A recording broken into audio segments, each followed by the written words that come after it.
Hello guys, welcome to my YouTube channel Tinku Shastri में। तो जैसा कि हमने 2 वीडियो में आप लोगों को पढ़ाया था, वैसे ही आज तीसरी वीडियो लेकर आए हैं। इसमें पढ़ाने वाले हैं प्रकाश का अपवर्तन, रिफ्रैक्शन ऑफ लाइट। तो 2 वीडियो अगर आप लोगों ने नहीं देखी है तो मैं पहले यही कहूंगा कि पहले उनको देखिए, उसके बाद में ये देखिए।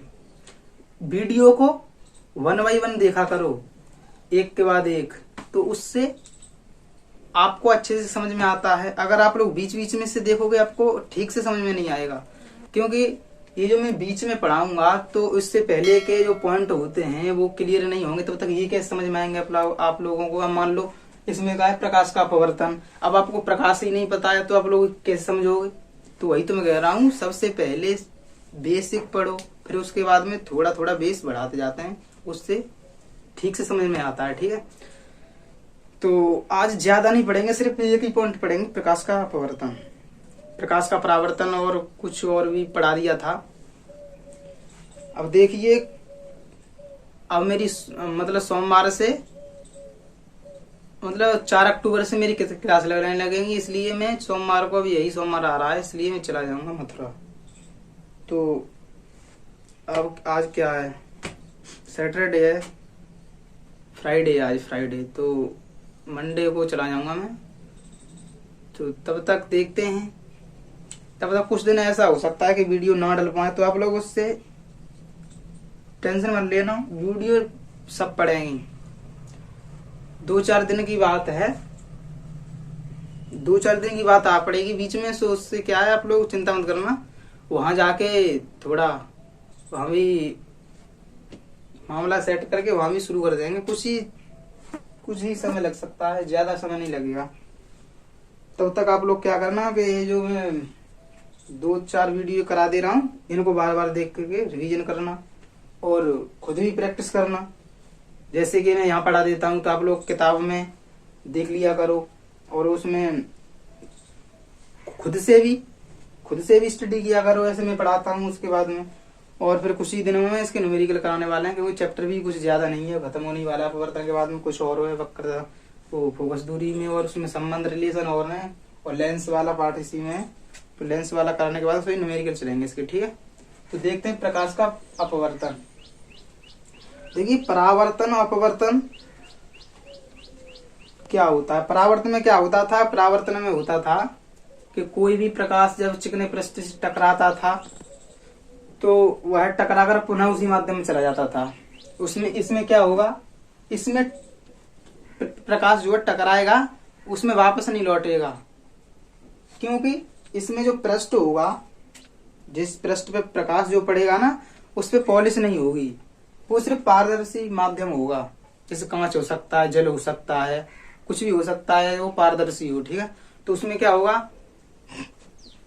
प्रकाश जो है परावर्तन नहीं, उसका अपवर्तन होगा, उस वापस लौट के नहीं जाएगा प्रकाश, उसमें पार करके। अपवर्तन का मतलब होगा पार कर जाना, प्रकाश को किसी माध्यम में पार कर जाना, अपवर्तन। और परावर्तन पुनः लौट जाना, मतलब टकरा के पुनः लौट जाना। जैसे कि प्रकाश का परावर्तन कहाँ देखने को मिलता है आप लोगों को, जैसे कि आप लोग शीशे में चेहरा देखते हो, और ये तो आप लोगों ने किया होगा ना बचपन में क्या भी किया होगा। जैसे कि सूर्य की तरफ जब दर्पण को करते हो आप लोग, तो किसी व्यक्ति की तरफ उसका प्रतिबिंब बनाते हो, उसको क्या है, एकदम से उसकी आंखों पे झप्पी सी लग जाती है, ये सब करते हो ना। लेकिन एक गलती मत करना, किसी लड़की की तरफ मत कर देना, ये सब पिट जाओगे भाई। तो वो छोड़िए, प्रकाश का अपवर्तन पढ़ते हैं। डेफिनेशन तुम याद मत किया करो, डेफिनेशन याद करोगे तो समझ में नहीं आएगा। पढ़ा करो, समझा करो, चित्र को, जो जो चित्र बनते हैं यहाँ पे, उन चित्रों को समझा करो। ऐसे प्रकाश का अपवर्तन है। अब यहाँ अपवर्तन देखिए, मैंने पहले बनाया था उसी चित्र से थोड़ा डिफरेंस है, कुछ ज्यादा नहीं है। जैसे कि पहले का चित्र था, जैसे कि यहाँ एक क्या होती थी, पृष्ठ होता था, उस पे क्या होता था, परावर्तन में ये होता था रिफ्लेक्शन। ठीक है, अंग्रेजी में इसको कहते हैं रिफ्लेक्शन, इसको रिफ्रैक्शन। ठीक है, परावर्तन में क्या होता था, इस तरफ पॉलिश हुआ करती थी। भाई शीशे पे एक तरफ पॉलिश कर दोगे तो क्या होगा, प्रकाश जो आएगा उसको भेद नहीं पाएगा, वापस लौटना पड़ेगा उसको। भाई जाहिर सी बात है, आप लोग कहीं जाते हो, अगर कोई मान लो आपके कोई दुश्मन है, दुश्मन जैसे कि फिल्मों में देखते हो, एक ही मतलब एक फिल्म में दो गैंग होती हैं, मतलब जो होते हैं गुंडे होते हैं फिल्मों में, दो गैंग होती हैं, ऐसे दो तीन कुछ भी हो। तो उसमें क्या होता है, इस गैंग का आदमी अगर उस गैंग में चला जाए तो उसको जाने में प्रॉब्लम होगी ना, वो रोकेंगे उसको, तो वो उस गैंग में नहीं जा सकता है वो। जैसे कि यहाँ भी जो प्रकाश आ रहा है वो इस पॉलिश हो रही है, इसलिए इसको भेद नहीं पाएगा। और अगर ये पॉलिश हटा दें इस पे, लो पॉलिश हटा दी भाई, अब ये शीशा तो वही रहेगा, पहले भी शीशा था, लेकिन क्या था, पहले शीशा वो वाला था जो हम तुम चेहरा देखते हैं, चेहरा देखते हो जो शीशा होता है दर्पण, उसमें एक तरफ पॉलिश ही तो होती है, तभी तो शीशा चेहरा दिखेगा। अगर एक तरफ पॉलिश ना हुई शीशे में दर्पण में तो चेहरा आपका नहीं दिखेगा, चेहरा नहीं दिखेगा। फिर क्या होगा कि उसको पीछे की जो वस्तुएं होंगी, जो दर्पण के पीछे की जो वस्तुएं होंगी वो दिखाई देने लगेंगी, वो पारदर्शी बन गया ना, फिर वो अपवर्तन होगा उसमें। अभी जो पॉलिश है जो आप लोग चेहरा देख रहे हो उसमें ये परावर्तन है, क्योंकि उसमें पीछे से पॉलिश हो रही है तो परावर्तन होता है, मतलब उसके नीचे पॉलिश होती है। अब ये अपवर्तन है, ये पारदर्शी है, इसके आर पार देख सकते हो आप लोग। मान लो इस दर्पण रखा है, कोई पृष्ठ है, अब इस पे कोई प्रकाश किरण आ रही है। अब अभिलंब ये तो बनाते हैं भाई, ये तो उसमें भी बनाया था अभिलंब, अभिलंब ठीक है। अब कोई प्रकाश किरण इस पे आ रही है, मान लो ये प्रकाश किरण आ रही है, अनंत से चलकर यूं आई, ठीक है, प्रकाश किरण यूं आई, ये प्रकाश किरण है, ये अभिलंब है, ठीक है, इसको अभिलंब लिख देते हैं, अभिलंब, ये आपतित किरण है। अब एक बात ध्यान दीजिए आप लोग, ऊपर जो माध्यम है N1 है, नीचे जो माध्यम है वो N2 है, ठीक है। अब ऊपर मान लो ये वायु है, वायु, नीचे मान लो ये जल है,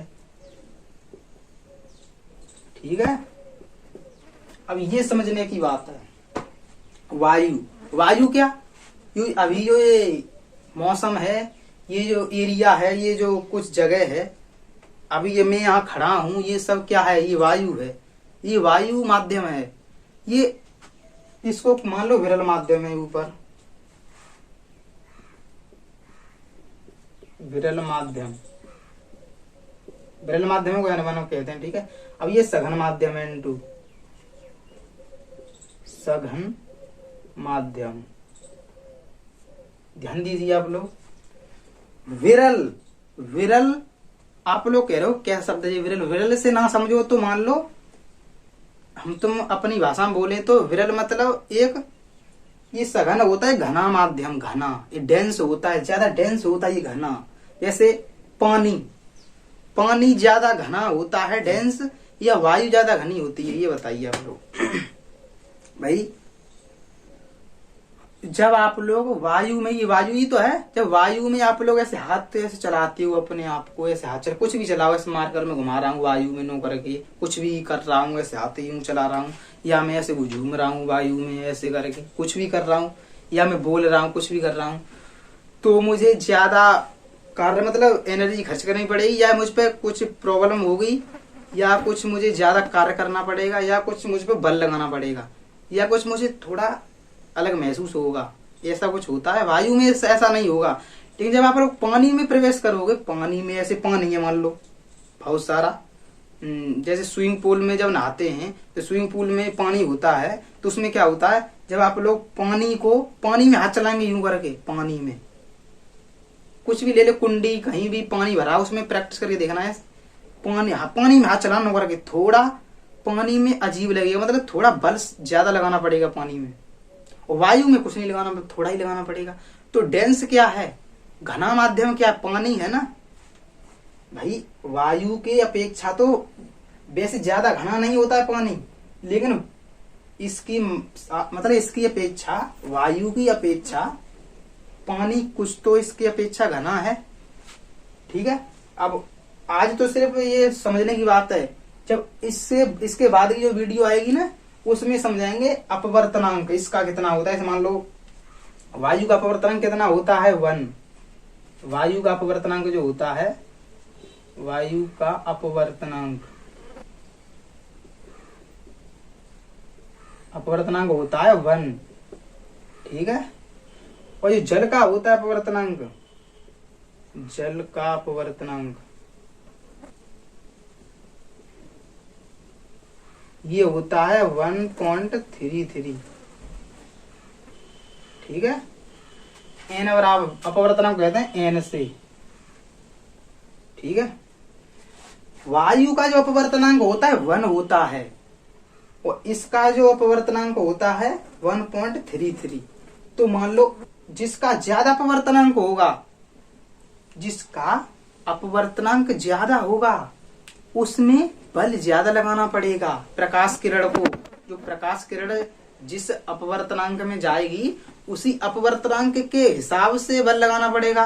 अगर अपवर्तनांक कम है किसी पदार्थ का और उसमें प्रकाश किरण प्रवेश करेगी तो उसमें उसे बल मतलब मेहनत कम करनी पड़ेगी, उसे आसानी से जाएगी बिना विचलित हुए।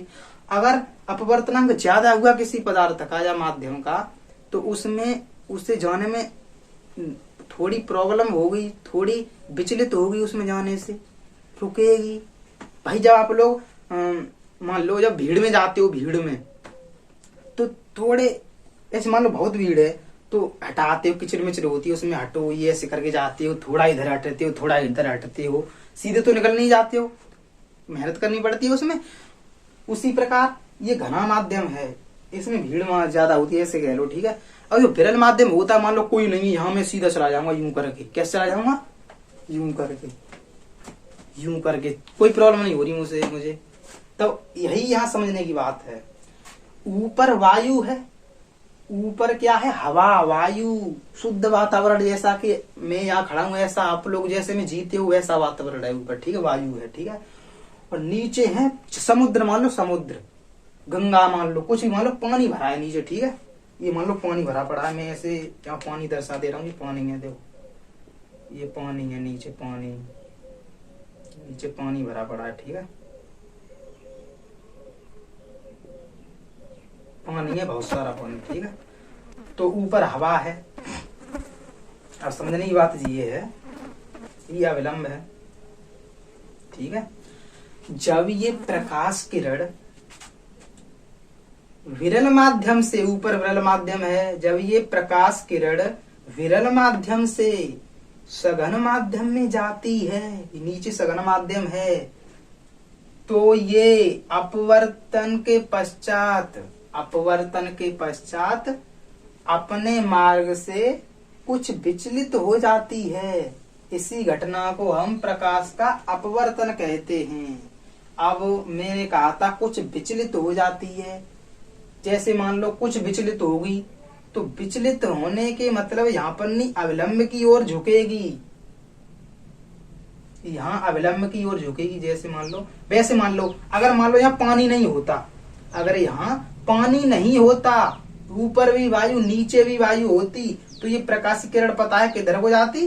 तो ऐसे जाती, देखिए ऐसे चली जाती, यूं करके, यूं यूं यूं यूं यूं सीधी चली जाती बिना विचलित हुए, ऐसे करके इधर को चली जाती। ठीक है, लेकिन अब यहाँ नीचे पानी भरा पड़ा है, इसका अपवर्तनांक ज्यादा है पानी का वायु की अपेक्षा, तो ये सीधी नहीं जाएगी, ये विचलित हो जाएगी। विचलित किधर होगी? अविलंब की ओर झुक जाएगी, जैसे कि यूं अविलंब की ओर झुक जाएगी।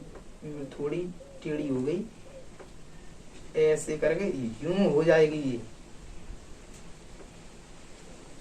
रियल में ऐसे हो जाएगी। ये अविलंब यही तो है बीच वाला, ये लंब परपेंडिकुलर, इसी परपेंडिकुलर की ओर झुक जाएगी, क्योंकि नीचे डेंस माध्यम है, घना माध्यम है,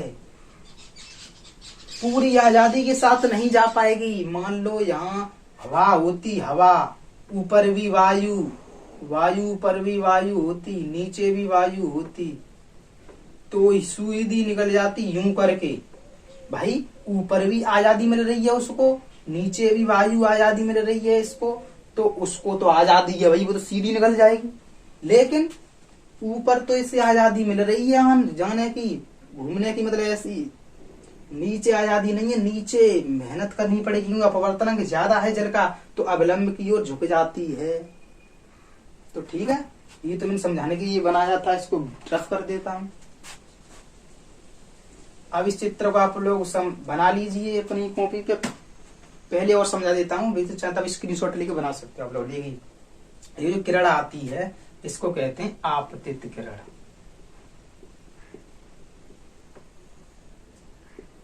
आपतित किरण ये अपवर्तन के पश्चात जाती है, इसको कहते हैं अपवर्तित किरण।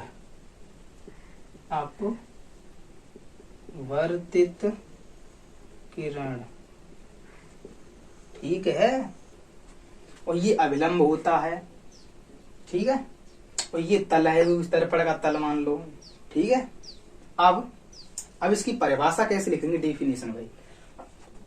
ये हेडिंग डाल लो, उसके आगे मैं बोल रहा हूं वो लिखो डेफिनेशन। देखिए, जब कोई प्रकाश किरण विरल माध्यम से चलकर सघन माध्यम में जाती है तो वह अपने मार्ग से कुछ विचलित हो जाती है। इसी विचलन की प्रक्रिया को हम प्रकाश का अपवर्तन कहते हैं। अब मान लो, जरूरी थोड़ी है हवा से ही आए इसमें, भाई पानी अगर ऊपर भरो नीचे हवा कर लो, पानी से जल हवा में भी आ जा सकती है। अगर ये ऐसे ना होकर ऐसे होता, जैसे मान लो ऊपर जल होता, ऊपर सघन माध्यम होता, सघन माध्यम ऊपर होता N2, और विरल माध्यम नीचे होता N1, जिसे वायु कहते हैं, ठीक है। और जिसे कांच कहते हैं। कांच क्या, अभी तो जल है ना, कांच भी हो सकता है, लेकिन जल लेते हैं अभी तो, वो फिर पढ़ाएंगे आप लोगों को। कांच में बहुत सारे पदार्थ होते हैं, ठीक है। ये वायु है, ये जल है, ऊपर जल भरा पड़ा है, मान लो ये जल है, ठीक है, ये जल है। एक तार बन जा रहा है, थोड़ी नीली पेन से करता हूं तो आपको अच्छा फील होगा। मान लो ये जल है, ठीक है, नीचे वायु है। जब ये प्रकाश किरण जल से आएगी, यूं करके आई, मान लो जल से, और वायु में जो जाएगी तो अविलंब से क्या होगा, दूर हटेगी। तो ना तो ये सीधी जाएगी, ना अविलंब की ओर झुकेगी, अविलंब से दूर को हटेगी, क्योंकि नीचे बेगरा माध्यम है, विरल माध्यम है, इसलिए उसे आजादी मिल जाएगी। यहाँ के तो अविलंब से दूर भागेगी, भाई हम तो जा रहे हैं, हमें तो आजादी है, हम तो बहुत दूर भाग रहे हैं, दूर भागेंगे हम तो इनसे। ये मान लो पुलिस वाला है, अविलंब क्या होता है, दरोगा इंस्पेक्टर है।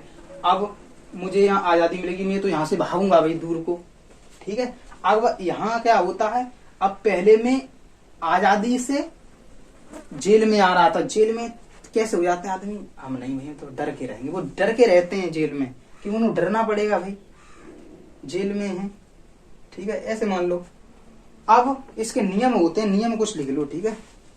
हाँ, एक बात तुम्हें बताना भूल गया, ये जो कोण होता है, ये अविलंब और आपतित किरण के बीच में जो कोण होता है आई, ये आपतन कोण होता है।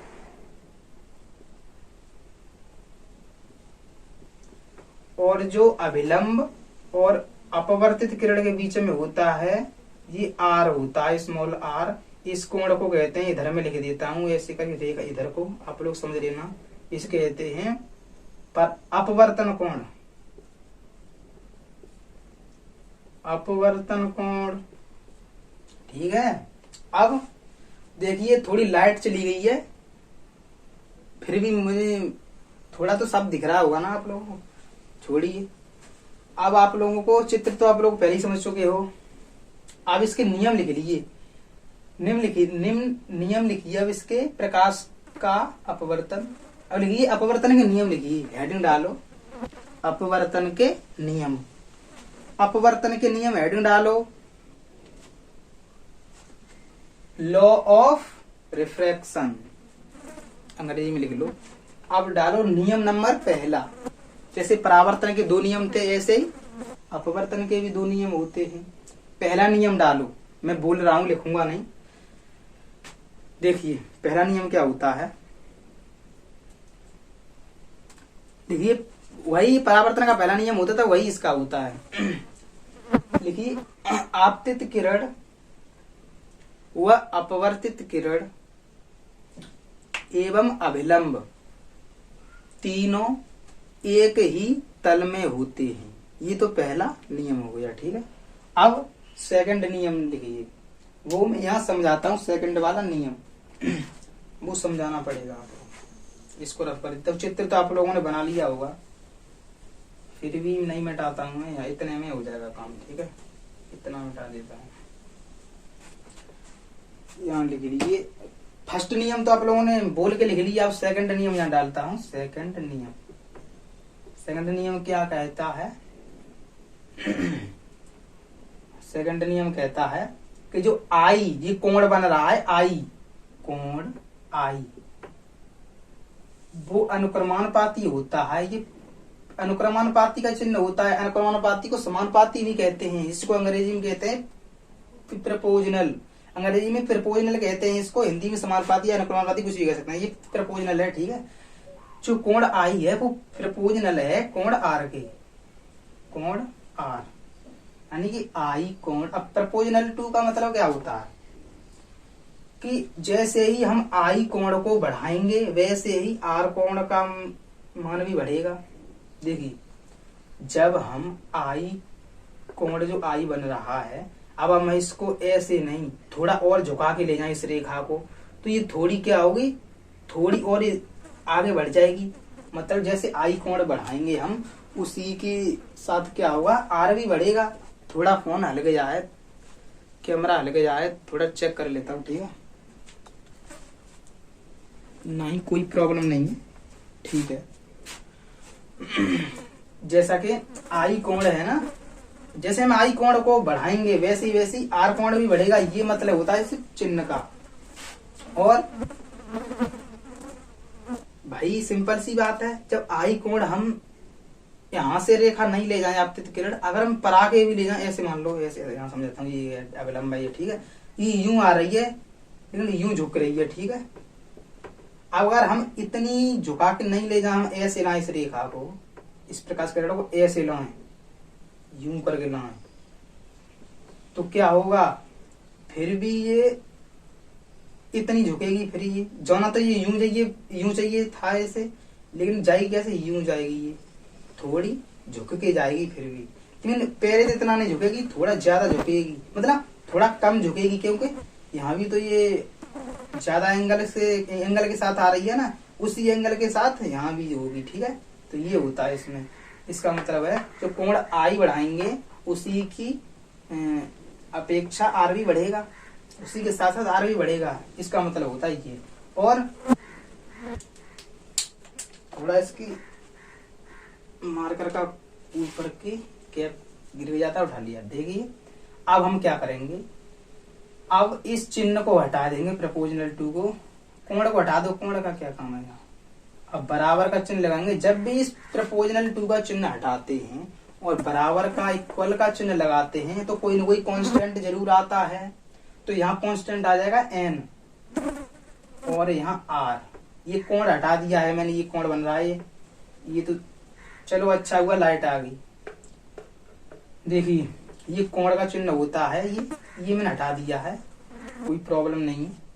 अब देखिए ये मैंने बताया था, ये प्रपोजनल टू का चिन्ह होता है, इसको जब भी हटाते हैं तो कोई न कोई कांस्टेंट नियतांक आता है। नियतांक क्या है, यहाँ n है, ठीक है।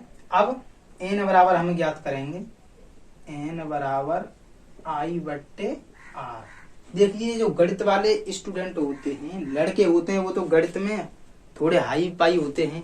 लड़कियां होती हैं गर्ल्स, वो थोड़ी वीक होती हैं, कमजोर होती हैं, उनके लिए समझाना जरूरी है। देखिए ये n, ये I बराबर था NR। अब हम n के इक्वल करेंगे, n के इक्वल इन पदों को करेंगे, तो ये R था ना, R n के साथ गुणन में था इधर साइड, और जब ये R बराबर के उस तरफ जाएगा, इस तरफ आएगा, I की तरफ आएगा, ये R I की तरफ जाएगा, ये R तो गुणा में था ना, ये भाग में हो जाएगा। बराबर के इक्वल जब भी कोई संख्या जाती है तो गुणा में हो तो भाग में हो जाती है, और भाग में हो तो गुणा में हो जाती है। यहाँ क्या गुणा में था ये, अब I n के बराबर उस तरफ जाएगा तो I के भाग में हो जाएगा ये, ठीक है, ये हो गया। अब ये ज्या ही तो है, ज्या कोण यही तो है, ये कोण, और ज्या का मतलब होता है साइन, तो साइन ले लेंगे, साइन। देखिए कोण की जब भी बात आती है साइन, तो मतलब साइन ले लेते हैं, ये साइन है, ज्या है, तो n इक्वल ऊपर भी साइन ले लेंगे, साइन I बराबर नीचे भी साइन ले लेंगे, साइन R। ये होता है अपवर्तन का सेकंड नियम। इस फॉर्मूले से न्यूमेरिकल किया करेंगे, इस फॉर्मूले को नोट कर लो, पूरा नियम लिख लो, इसको चित्र बना लो। मैंने परिभाषा जो बोली थी उसको भी लिख लिया होगा आप लोगों ने। और इसी नियम को अपवर्तन का दूसरा नियम तो इसको कहते हैं, इसको स्नेल का नियम भी कहते हैं। जो साइंटिस्ट स्नेल थे उन्होंने ही इस नियम को दिया था। यहाँ लिख लो, इस नियम को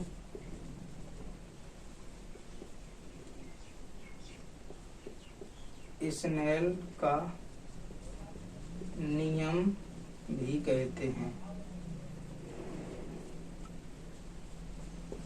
जो साइंटिस्ट स्नेल थे उन्हीं ने इस नियम को दिया था। तो अपवर्तन, प्रकाश का अपवर्तन हमने पढ़ा दिया। तो अगर आप लोगों ने इससे पहले की वीडियो नहीं देखी तो इस वीडियो के डिस्क्रिप्शन में उन वीडियो का लिंक होगा, आप जा सकते हो। प्रत्येक वीडियो के डिस्क्रिप्शन में लिंक होता है, उससे पहले वाली वीडियो का लिंक, उस पर जा सकते हो आप लोग।